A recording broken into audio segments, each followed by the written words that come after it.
I know, right? DC shirt, Marvel hat, but boy, have I got a treat in store for you comic book fans today on this episode of Professional Artist versus a coloring book. Let's go. Let's jump into like the intro straight after. What's going on YouTube? ADCArtAttack here. His name is, yeah, okay. What's going on YouTube? My name is ADCArtAttack. His name is Bob. What's going on YouTube? My name is ADCArtAttack. His name is Bob. And welcome back to a brand new episode of Professional Artist versus a coloring book. This is the one. I think this episode is going to be absolutely fantastic because I finally found a coloring book that is licensed by the company it is supposed to be from. We have done so many episodes in this series and we just had a great time. This series has just been amazing. I've had so much fun doing these coloring books and I hope you guys have too. It fills my heart with blood for everyone who has joined in with this series and has shown me your results on social media. Just a little plug here. Twitter, ADCArtAttack, and what else have I got? Instagram, ADCArtAttack. Seriously, I do love to see your results. It's just so amazing to see the progress that you guys are making alongside me over here on YouTube. So what is it that I have found today? This is a Marvel coloring book, and it is the first coloring book I think I have found that is actually licensed by Marvel. It says it there. Right there, see, I'm not lying, it actually says Marvel, and that's a big deal. Unless someone is cheekily breaking some serious laws here, it should have incredible quality images, and that would be nice for once, to finally get some good quality stuff. Seriously, I am so excited to jump into this one right now, so we're gonna cut this intro short, and we're gonna jump straight into it. We're gonna crack this, we're not gonna crack it open, we're gonna just fold it open, and we're gonna look inside it, see what is happening, and hopefully, color something special for your eyes today. Let's go.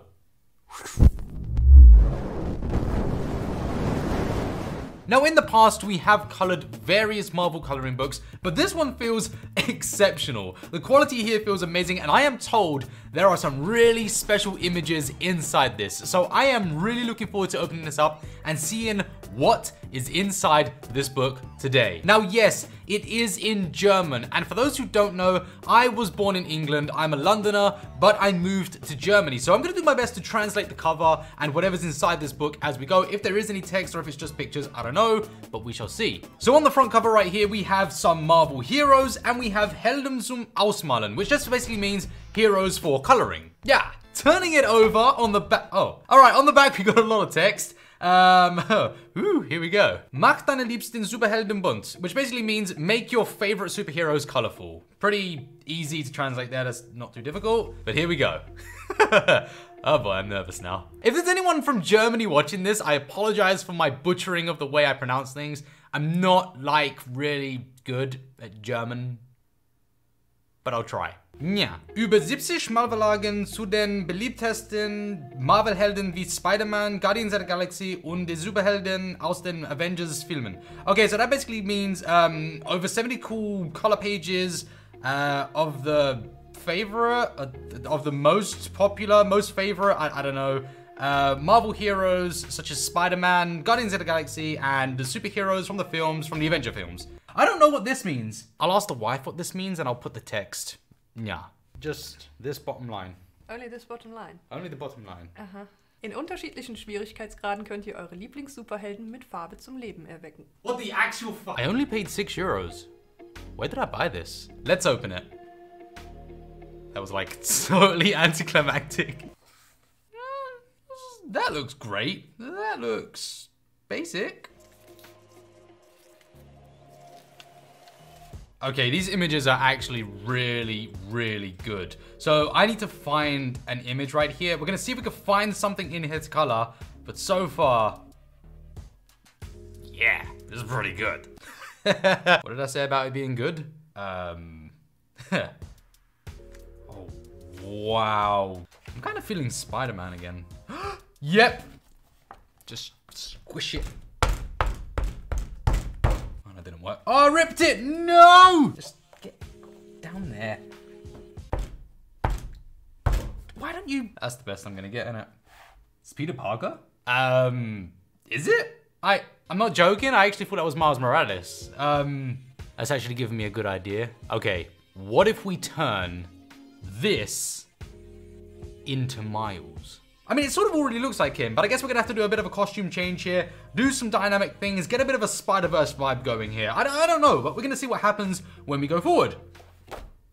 Yeah. Okay, so it is time to start turning this Peter Parker into Miles Morales. Now, naturally, we are not going to be able to make an exact replica of Miles because the lines in a coloring book are fixed. They cannot be removed, but that doesn't mean we can't manipulate them and create something new. Sure, we could color within the lines provided, but the hardest part of drawing is getting started. However, with a coloring book, that part is done.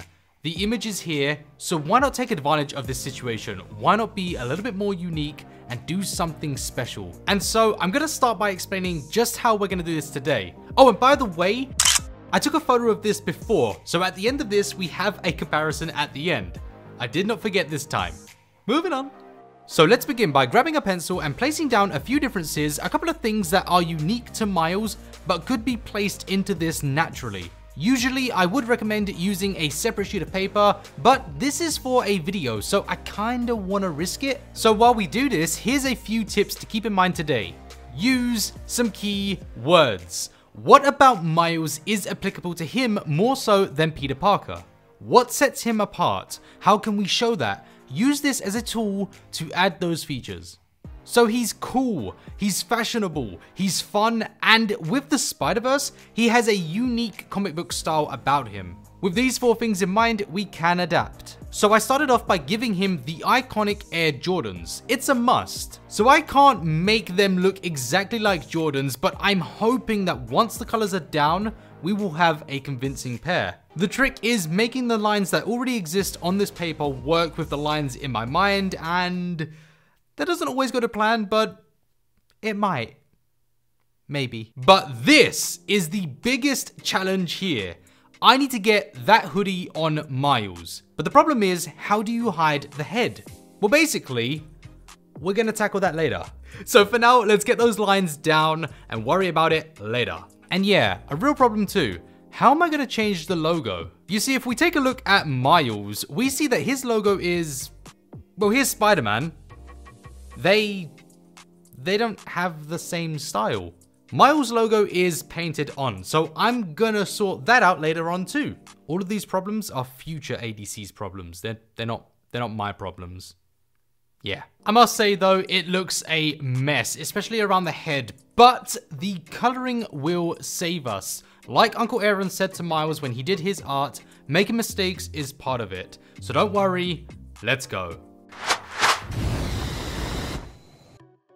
Alright, so sneakers. Man, I want these shoes. But I guess I'll stick to creating them for now.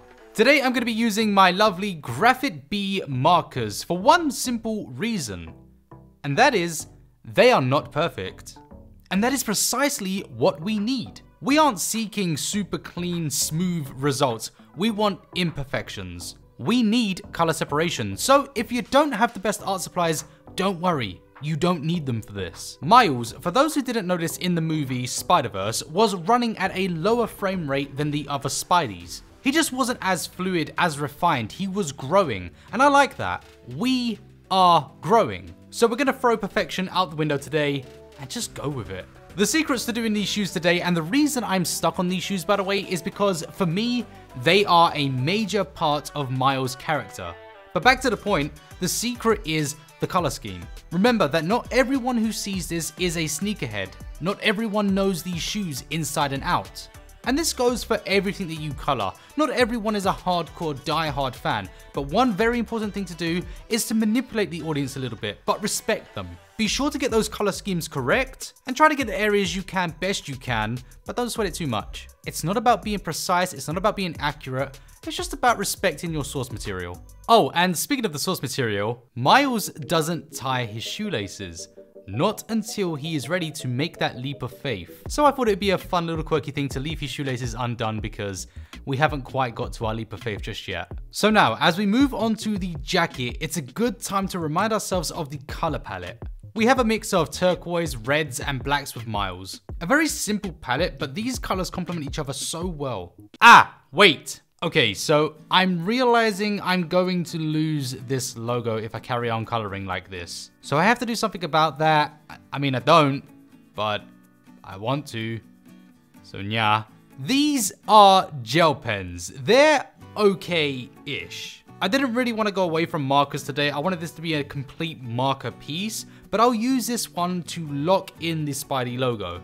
For those of you who don't know, it is extremely difficult to cover up the inks of these pens, so it should remain visible for later on. And back to the jacket, I've never really done a coloring style like this before. So it's certainly going to be an experience, and I think my best approach is to be inspired rather than replicate and see what you all think of it at the end. But something that I think is key is getting a shine to the character. Nothing blinding, but something that would separate him from the background, a kind of glow around him. So I want my light source, which is something you should do at the beginning, by the way, is pick your light source. I want my light source to be coming from the right-hand side, but at the same time, I sort of want a bit of a reverse glow around him.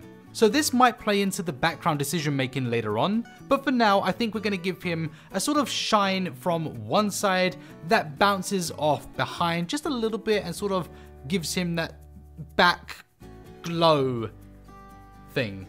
Did I explain that well? Yeah. Now the hood is, this is going to be my biggest challenge. I've somehow got to hide the headline, but at the same time I need it to somewhat make sense. So I say just color it super aggressively and hope for the best. Seriously, that's all I'm gonna do. I'm gonna color it like really crazy, and then hopefully at the end of it, it'll not be as visible. Sometimes you just have to count your losses in a situation like this where we cannot change that line. And without using some other materials such as paint or maybe even pencils, the limitations of these markers, the coverage of them is not super well, so it's just about adapting it and making it play into it, which in the end, we kind of get.